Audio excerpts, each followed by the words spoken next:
मध्य प्रदेश में 28 विधानसभा सीटों के लिए उपचुनाव 3 नवंबर को होना है। 3 नवंबर को काउंटिंग है। 28 सीटों में से सबसे ज्यादा नजरें अगर किसी की है तो वो है ग्वालियर चंबल संभाग की 16 सीटों पर।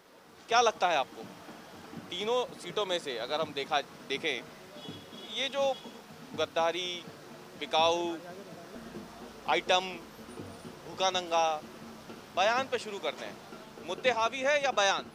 मुद्दे हावी हैं।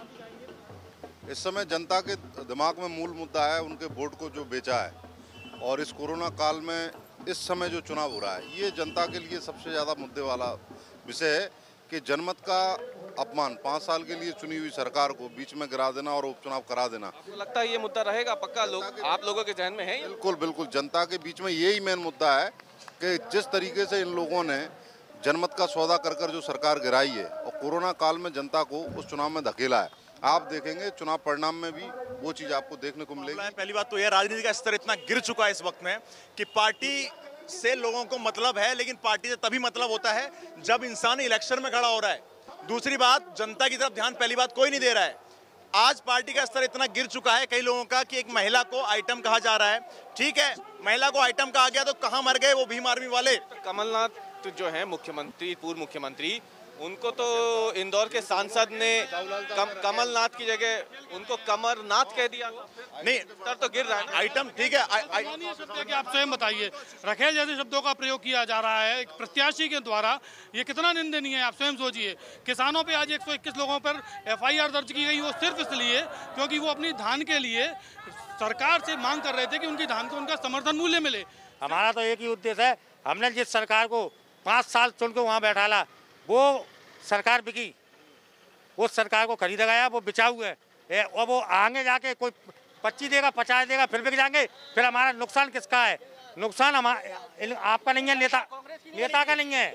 नहीं 2 अप्रैल और 3 अप्रैल नहीं, मेरे को 2 अप्रैल और 3 अप्रैल। क्या हुआ 2 अप्रैल को? ऐसा 2 अप्रैल का जो श्रवण आंदोलन हुआ, जो शिवराज जी का विरोध था, माई के लाल जो उन्होंने बोला था, उसके कारण सरकार बनी थी। और आज वो माई के लाल पूरा शिवराज सिंह माफी मांग चुके हैं, उनका समर्थन कर चुके हैं माई के लाल पूरे।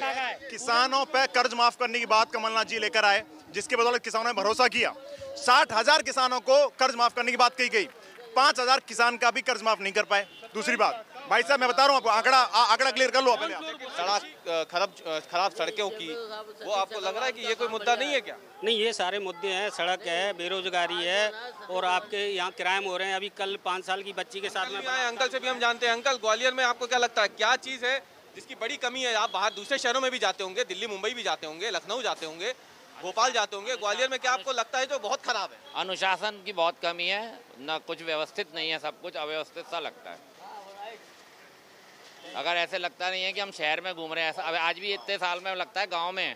ग्वालियर में वैसे अगर आप ये देखें तो मध्य प्रदेश जिस हिसाब से मध्य प्रदेश में दरें हैं, जैसे बिजली की, पेट्रोल का वैट टैक्स और रजिस्ट्रेशन, गाड़ियों की, नई गाड़ियों का रजिस्ट्रेशन, इन सबको देखें तो ऐसा लगता है मध्य प्रदेश बहुत ही संपन्न राज्य है, क्योंकि यहाँ इन सब की दरें सबसे ज़्यादा हैं।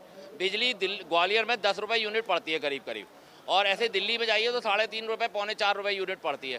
तो इससे तो सबके लिए कम करें और चोरी करने को बिल्कुल सख्ती करें, तो अपने आप ही सब लोगों में खुशहाली आएगी इसकी। और आज जो चोरी करता है आदमी वो बिल्कुल नहीं करेगा और सबको लोग बिल मिलने लगेंगे इनको बिल्कुल।